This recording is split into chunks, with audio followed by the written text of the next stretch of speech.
This is looking very promising. And that's how you edit something like 40 files in one go.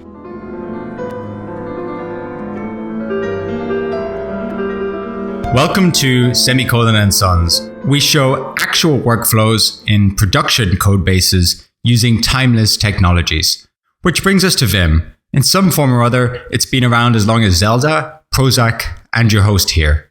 Personally, I've used Vim as my only editor for about a decade, so I'd like to give you a glimpse into what my editing looks like. One of the great things about Vim is that it takes the tedium out of a lot of editing tasks. For example, one time I had to modify 40 or 50 view files that were just plain, more or less plain HTML to use a new type of template. Doing that manually would have absolutely sucked, but with Vim it became not only rapid, but also a lot of fun. Let me show you exactly how that worked. So I'm going to first show you the goal file. This is a blade PHP file, and it extends from some sort of layout, and then has a bunch of content. There's no head tag or HTML tag within this view file. Rather, that's included within the overall layouts file. Now, what I want to do is transform these forum files. I'll show you forum 0 as a typical example. And it's just basically a normal HTML sort of file. So let me start that transformation process right now. I'm going to begin by recording a macro with QF. That macro is going to be held within the F register. You can see it's recording in the bottom left-hand corner.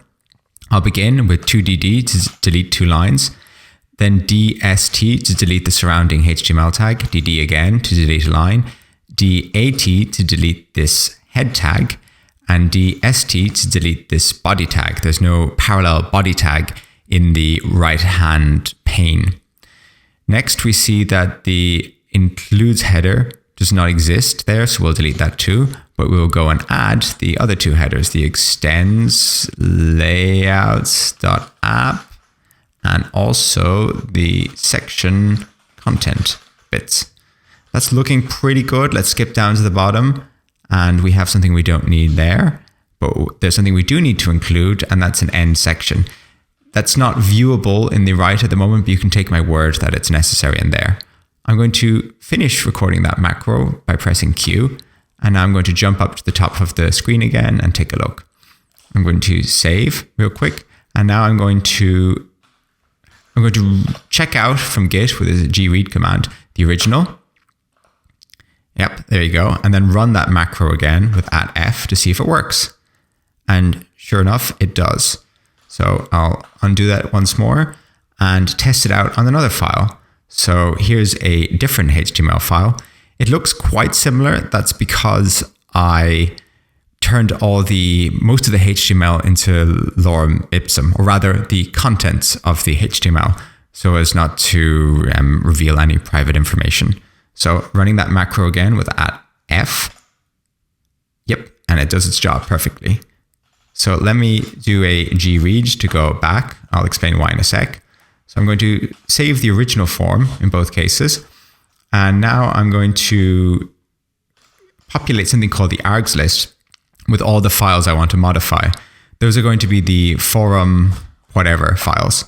You can see a bunch of buffers have opened up at the top. For a full list of them, I'm going to type args. You can see them at the bottom of the screen. There's something like 46 of them.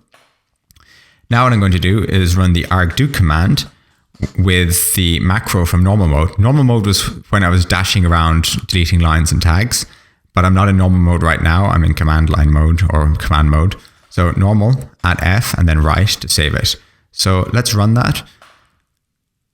This is going to take a little bit of time, as you can see, because there's so many files for it to work through. But so far, so good. It's looking rather promising. Oh, there's a tiny bit more. And let's save everything here with WAL and quit, and then use git diff from the command line to see what's happened. Maybe git status first, in fact. Well, that's certainly a lot of files edited. That sounds good. Git diff. That's the old, that's the new. That's the old, that's the new. Now we're going on to some new ones, form 10. the old, that's the new. This is looking very promising. And that's how you edit something like 40 files in one go. Here's the situation. I have 5 JavaScript files, each of which amounts to a bag of top-level functions. What I want to do is wrap them all into JavaScript classes and turn the functions into static methods as a way to namespace in a growing code base. So I'm going to start by recording a macro into the queue register and then doing a file-wide search and replace for functions that are top level. I'm going to use the caret symbol to ensure that. I want to avoid any inline callbacks and so on by doing this, and replace that with a static keyword. The linter rightly complains, but that's fine. We'll fix that soon. So next I'm going to select everything on the screen like so, and then use the surround plugin to wrap it all in curly braces. Finally, I'm going to add the class keyword and then use the expression register to run a tiny bit of Vim scripts to get the current file name. That's in there, but the current file name is not usable yet as a JavaScript class, or at least it's not standard. So I'm going to use abolish.vim's C or M shortcut to, or rather key binding, to transform this into a mixed case. Now I'll finish with the recording of the macro, read the original file out from Git, and rerun that macro to check if it works. And it does. So let's attempt this with some of the other files. Glorious. Excellent. Let's scroll down to make sure everything's good. And it is. And good. And good. And just like that, I've transformed all these files into classes very, very efficiently. One of the best things about Vim is how it's so versatile that it can tailor itself to, rather you can tailor it to whatever kind of code you're working with and whatever the demands are in that particular project. For example, here I have a file to play some sounds within a game. So for those who aren't familiar with Ruby, I'm going to demonstrate what the public API is here. I'm going to use the G command to grab all the self-dot lines, which are the public methods here, the static methods, and then copy that to the second line. This is going to cause some linting errors, but I'm going to comment it and then save to let the auto formatter go to work. And you can see that's nice. And now I'm going to do kind of block selection, select down to that line and then select towards the dot, hit C for change, and then bingo, we have our documentation. Now the next thing we want to do is play the sound within the editor so we know what particular sound we're working with without having to leave here. So the way to do that on the command line normally, at least on my machine, is AF play, then the name of the particular file. Now there's an issue with this in that I'm unable to move my cursor while that's playing, i.e. it's blocking. So I'm going to rerun the same thing, but in a asynchronous manner. I'm going to edit the last command with Control F, and then I'm going to wrap this in call job start, and yeah, I hit enter to run it. Now you can see I can move my cursor at the same time. That's an improvement. Now, our end goal is to play whatever MP3 the cursor is currently on. So the next step here is just to demonstrate that we can get that particular word echoed on the command line. The way to do that will be with something like the following. Here's the syntax, C word, and let's see what happens. We're getting clue.mp3, that's correct. And what are we getting here? Failure.mp3. Okay. Now, all we have to do is combine the last two commands together.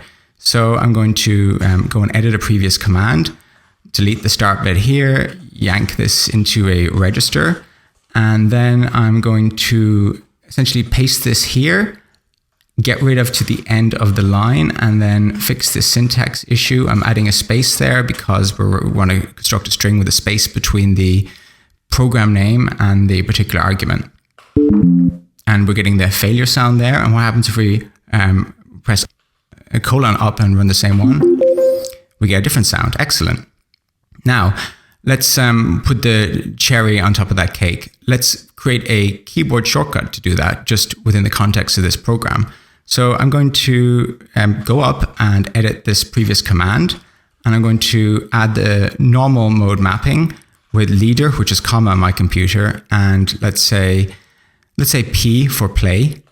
And what that's going to do is call all this stuff. So I'm going to wrap that in a command mode piece of syntax and add a return at the end. So this should work with leader P, comma P. So let me try it now, comma P. Lovely. And there you have it. Thank you for watching. Show notes about the plugins used are available on semicolonandsons.com. Also, for anyone more interested in the how than the what, hop on my mailing list for exclusive content.